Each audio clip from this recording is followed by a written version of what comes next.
எங்களுக்கு தெரியும், பாடசாலையில் பாலியல் துன்புறுத்தலுக்கு உள்ளாகி தற்கொலை செய்து கொண்ட அம்ஷிகாவின் மரணம் பற்றிய விசாரணைகள் இன்று நீதிமன்றில் இடம்பெற்றது. அம்ஷியின் அம்மாவிடமும் இவர்கள் வசிக்கின்ற தொடர்மாடி குடியிருப்பின் உரிமையாளரிடமும் வாக்குமூலம் பெற்றுக் கொள்ளப்பட்டது. தேவையான சாட்சிகள் பெற்றுக் கொள்ளப்பட்டு மீண்டும் எதிர்வரும் 22ஆம் தேதி விசாரணைக்கு திகதி வழங்கப்பட்டுள்ளது. இன்றைய தினம் பெற்றோரிடம் பெற்றுக் கொள்ளப்பட்ட வாக்குமூலத்தில் அம்ஷியின் விடயம் தொடர்பில் சட்ட வைத்திய அதிகாரிகள் தான் போலீசுக்கு முறைப்பாடு செய்துள்ளனர் என்ற முக்கிய விடயத்தை அம்ஷியின் அம்மா தன்னுடைய வாக்கு மூலத்தில் கூறியுள்ளார். இந்த மரணம் தொடர்பில் பலரும் பலவிதமான போலியான கதைகளை பேசி வருகின்றனர். ஆனால் இன்று சட்ட வைத்திய அதிகாரி மற்றும் இன்னும் பல மருத்துவர்கள் அம்ஷிக்கு நடந்த விடயத்தை உறுதிப்படுத்தி அவர்கள் மூலம் தான் போலீசுக்கு முறைப்பாடு செய்யப்பட்டுள்ளது என்ற விடயம் உறுதியாக சொல்லப்பட்டிருக்கின்றது. அதேபோல் கல்வி அமைச்சு இந்த விடயம் தொடர்பில் இன்னமும் சரியான விசாரணைகளை ஆரம்பிக்கவில்லை. இதுவரை இந்த விடயத்துடன் சம்பந்தப்பட்ட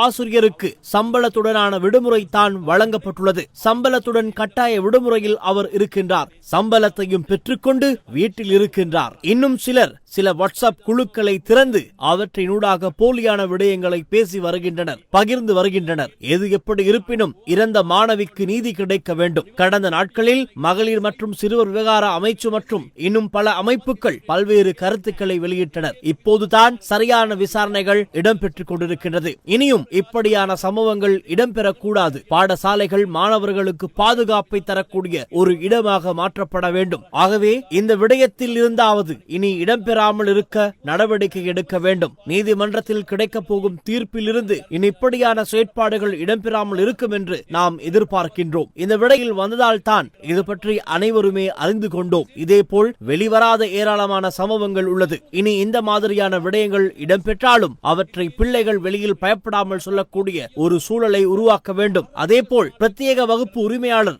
இன்னும் சுதந்திரமாக வெளியில் உள்ளார். அவரால் இந்த பிள்ளை அனைவர் முன்னிலையிலும் எழுப்பப்பட்டு கேள்விக்குட்படுத்தப்பட்டுள்ளார். இது பற்றியும் சரியான விசாரணைகள் இடம்பெற வேண்டும். අපි දන්නවා මේක නතර වෙන්න ඕනේ. අපි දන්නවා මේ සිද්ධිය එළියට ආපු නිසා දන්නේ මෙවැනි එළියට නොයන සිද්ධි ඕන තරම් තියෙනවා. ඒක නිසා අපි දරුවන්ට යම් කිසි දෙයක මෙවැනි අඩත්තියටමක් වුණත් ඔවුන්ට එළියට ඇවිල්ලා ප්‍රකාශ කරන්න පුළුවන් පසුබිමක් නිර්මාණය විය යුතුයි කියන කාරණා අපි පැහැදිලිවම කියනවා. එළියට ඇවිල්ලා කතා කරාට පස්සේ වෙන්නේ මොකද්ද? ඔවුන් අංගවඩු ගෑනවා. ඒක නිසා ඔවුන් ආරක්ෂිතව මේ තත්ත්වයන් පැහැදිලි කළම නතර වෙන ක්‍රියාමාර්ගයක් අවශ්‍යයි කියන කාරණා පැහැදිලිවම කියනවා. මේ උපකාරක පන්ති ගුරුවරයා උපකාරක පන්ති වල හිමිකරුවා තවමත් ඉන්නේ කිසිම ප්‍රශ්නයක් නැතුව ඉන්නේ. ඔව් විසින් අපි දන්න ඔව් විසින් මේ ධර්මවට හරිය නැගිටලා මේ ප්‍රකාශ සම්බන්ධ බරපතල ප්‍රශ්න තියෙනවා. ඉතින් අපි දන්නවා දැන් මේවා සම්බන්ධයෙන් යම් යම් ක්‍රියාමාර්ග විය යුතුයි කියලා අපි විශ්වාස කරනවා. உள்ளூராட்சி மன்றத்தில் நிர்வாகத்தை எப்படி அமைப்பது என்பது சம்பந்தமாக இலங்கை தமிழரசு கட்சியும் ஜனநாயக தமிழ் தேசிய கூட்டணியும் சந்தித்து பேசியிருக்கிறோம். நாங்கள் இரண்டு கட்சிகளும் இணக்கப்பாட்டு கொண்டு வந்திருக்கிறோம். அதாவது எந்தெந்த சபைகளில் அது டிபிஎன்ஏ இருந்தாலும் சரி, இலங்கை தமிழரசு கட்சியாக இருந்தாலும் சரி, கூடிய ஆசனங்களை பெறுபவர்களுக்கு பெற்றவர்களுக்கு ஏனையவர்கள் ஆதரவு அளிப்பதாக நாங்கள் ஒரு உடன்பாடு எங்களுக்கு இடையிலே எட்டப்பட்டிருக்கிறது. அந்த அடிப்படையில் வவுனியா மாநகர சபையை ஜனநாயக தமிழ் தேசிய கூட்டணி ஆட்சி அமைப்பதற்கு இலங்கை தமிழரசு கட்சி முழுமையான ஆதரவை வழங்கும். அதே போல ஏனைய சபைகள் வவுனியா தெற்கு தமிழ் பிரதேச சபை, வவுனியா வடக்கு தமிழ் பிரதேச சபை, வெங்கலச்செட்டிகுளம் பிரதேச சபை, இலங்கை தமிழரசு கட்சி இந்த கூட்டணியில் இருக்கிற கட்சியில் இலங்கை தமிழரசு கட்சி கூடிய ஆசனங்களை நாங்கள் பெற்றிருக்கிறதால இலங்கை தமிழரசு கட்சி ஏனைய 3 உள்ளூராட்சி மன்றங்களையும் ஆட்சி அமைப்பதற்கு ஜனநாயக தமிழ் தேசிய கூட்டணி தங்களுடைய பூரணமான ஆதரவை வழங்குவதாக நாங்கள் இணக்கப்பாடு ஏற்பட்டிருக்கிறது. இந்த இணக்கப்பாடு உள்ளூராட்சி மன்றத்தோடு மாத்திரம் முடிவடையாமல் தொடர வேணும் என்ற எல்லா விருப்பத்தின் சம்பந்தமாகவும் நாங்கள் இதில் கலந்துரையாடி இருப்போம். இந்த சேர்ந்து பயணிப்பது எதிர்காலத்தில் சேர்ந்து பயணிப்பது சம்பந்தமாக நாங்கள் வவுனியாவில் ஒரு இணக்கப்பாடு ஏற்பட்டிருக்கிறது. இது வடகிழக்கு முழுவதும் அந்த இணக்கப்பாடு தொடர்வதற்காக இரண்டு கட்சிகளுடைய தலைமைகளும் இது சம்பந்தமாக பேசி ஒரு நல்ல முடிவுக்கு வருவார்கள் என்று நாங்கள் எல்லாரும் இதில் இருக்க எல்லாரும் நாங்கள் எதிர்பார்க்கிறோம். நாங்கள் அவர்கள் மாத்திரமல்ல, நாங்கள் சில சுயேட்சை குழுக்களில் போட்டியிட்டு வென்றவர்களோடையும் நாங்கள் இணக்கப்பாட்டுக்கு வந்திருக்கோம். இது ஒரு தொங்கு நிலையில உள்ள ஆட்சியாக இல்லாமல் ஒரு பூரண பலம் கொண்ட முக்கியமான முடிவுகளை எடுக்கக்கூடிய ஒரு உள்ளூராட்சி மன்றமாக வவுனியாவில் இருக்கிற 4 உள்ளூராட்சி மன்றங்களும் இருக்க வேணும். அந்த வகையில நாங்கள் தமிழ் தேசிய ஜனநாயக தமிழ் தேசிய கூட்டணி இலங்கை தமிழரசு கட்சியோடு ஏனைய உள்ளூராட்சி மன்றங்களில் போட்டியிட்டு வந்த சுயேட்சை குழுக்கள் கட்சிகள் ஏனைய கட்சிகளோடும் நாங்கள் பேசி ஒரு இணக்கப்பாடு எங்களுக்கு இடையில் ஏற்பட்டிருக்கிறது. அந்த அடிப்படையில் வவுனியாவில் நாங்கள் 4 சபைகளிலேயும் முக்கியமாக ஆட்சி அமைக்கக்கூடிய ஒரு சூழல் இருக்கிறது. இந்த பிரதி மேயர் அல்லது பிரதி தவிசாளர் பிரச்சனை எங்களுக்கு பெரிய பிரச்சனையாக இருக்காது. அது சம்பந்தமாக நாங்கள் எங்களுக்குள்ள ஒரு இணக்கம் ஏற்பட்டிருக்கிறது.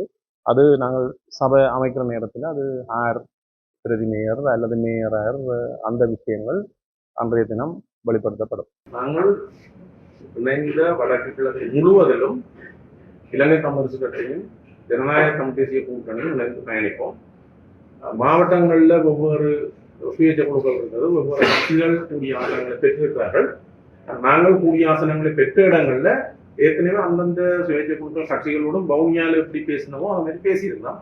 அதனுடைய நாங்கள் கூடிய ஆசனங்களை பெற்ற அனைத்து இடங்கள்லையும் நாங்கள் ஆட்சி அமைக்கிறக்கூடிய வேலை திட்டம் நடந்து முடிகிறது, நடைபெற்றுக் கொண்டிருக்கிறது.